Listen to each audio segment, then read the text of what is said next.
कभी आपने सोचा है, अगर किसी घर का एक कमरा 40 साल तक बंद रहे और जब वो खुले तो अंदर समय जैसे रुक चुका हो। आज की कहानी एक ऐसे ही रहस्य की है, बिहार के एक छोटे से गांव की, जहां एक पुरानी हवेली आज भी लोगों के डर का कारण बनी हुई है। गांव वाले कहते हैं, रात को उस हवेली के ऊपर वाले कमरे में आज भी रोशनी जलती दिखाई देती है और कभी कभी पायल की हल्की आवाज भी सुनाई देती है। पर सवाल ये है, आखिर उस कमरे में ऐसा क्या हुआ था जो 40 साल बाद भी लोग भूल नहीं पाए। कहानी शुरू होती है साल 1969 से। मधोपुर गांव में एक बड़ी सी हवेली थी, लाल ईंटों की बनी हुई, पुरानी और खामोश। उसे लोग ठाकुर हवेली कहते थे। उस हवेली में रहते थे ठाकुर रघुवीर सिंह और उनका परिवार। पैसे की कोई कमी नहीं थी, रुतबा भी बहुत था, लेकिन उनका घर हमेशा अजीब तरह से शांत रहता था। ना हंसी की आवाज, ना मेहमान, ना कोई चहल पहल। सूरज ढलते ही दरवाजे बंद हो जाते थे। एक रात गांव के चौकीदार ने देखा कि हवेली के ऊपर वाले कमरे में रोशनी जल रही है, जबकि ठाकुर परिवार 3 दिन पहले शहर गया हुआ था। उसे लगा शायद गलती से लाइट जल गई होगी, लेकिन अगली सुबह पता चला घर की बिजली तो 3 दिन से कटी हुई थी, तो फिर रोशनी कहां से आ रही थी।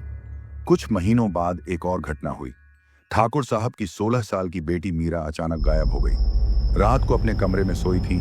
सुबह दरवाजा अंदर से बंद मिला, खिड़की बंद, कमरा वैसा का वैसा, लेकिन मीरा गायब, जैसे हवा में मिल गई हो।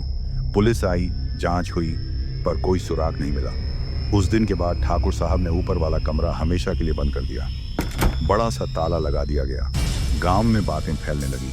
कोई कहता मीरा की आत्मा वहीं है, कोई कहता ठाकुर कुछ छुपा रहे हैं। फिर 3 साल बाद एक ही रात में ठाकुर और उनकी पत्नी दोनों की मौत हो गई। डॉक्टर ने हार्ट अटैक बताया, लेकिन गांव वालों ने कहा रात भर हवेली से चीखने की आवाजें आ रही थी। इसके बाद हवेली पूरी तरह खाली हो गई। सिर्फ एक चीज वहीं रह गई, वो बंद कमरा। समय बीतता गया, 40 साल गुजर गए। फिर साल 2020 में एक पत्रकार अमन ने फैसला किया कि वो इस रहस्य को सुलझाएगा।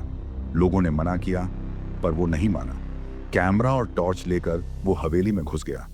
अंदर सब धूल से भरा था, जैसे वक्त सच में थम गया हो। धीरे धीरे वो सीढ़ियां चढ़कर ऊपर पहुंचा और उसके सामने था वही पुराना ताला, जंग लगा हुआ, 40 साल पुराना। उसने हथौड़े से ताला तोड़ा। दरवाजा धीरे धीरे खुला और अंदर का नजारा देखकर उसकी सांसें थम गईं। कमरा बिल्कुल वैसा था जैसे कोई अभी भी वहां रहता हो। बिस्तर सजा हुआ, कुर्सी पर कपड़े, टेबल पर एक डायरी और मेज पर रखा था एक गिलास जिसमें आधा पानी भरा था। 40 साल बाद भी पानी सूखा नहीं था। अमन ने डायरी उठाई, वो मीरा की थी। उसमें लिखा था, पापा मुझे यहां बंद कर देते हैं। वो कहते हैं मैं पागल हो गई हूं, लेकिन मैंने सच देखा है, रात को कोई आदमी दीवार के अंदर से आता है। इसके बाद लिखावट अचानक रुक गई थी, जैसे किसी ने जबरदस्ती डायरी छीन ली हो। अमन ने कमरे को ध्यान से देखा तो बिस्तर के नीचे एक पुराना दरवाजा मिला। नीचे एक गुप्त सुरंग थी। वो टॉर्च लेकर नीचे गया। कुछ कदम चलने के बाद उसे जमीन पर हड्डियां दिखाई दी और एक छोटी सी पायल, वही पायल जो मीरा पहना करती थी। अब सच साफ था, मीरा पागल नहीं थी। उसे जबरदस्ती उस कमरे में बंद किया गया था और शायद वहीं उसकी मौत हो गई। अमन का दिल जोर से धड़कने लगा। वो वापस मुड़ा ही था, तभी पीछे से पायल की आवाज आई, जैसे कोई उसके पीछे चल रहा हो। उसकी टॉर्च गिर गई। चारों तरफ अंधेरा छा गया। कैमरा की रिकॉर्डिंग वहीं बंद हो गई। अमन किसी तरह बाहर भाग आया, लेकिन उसने वो वीडियो कभी किसी को नहीं दिखाया।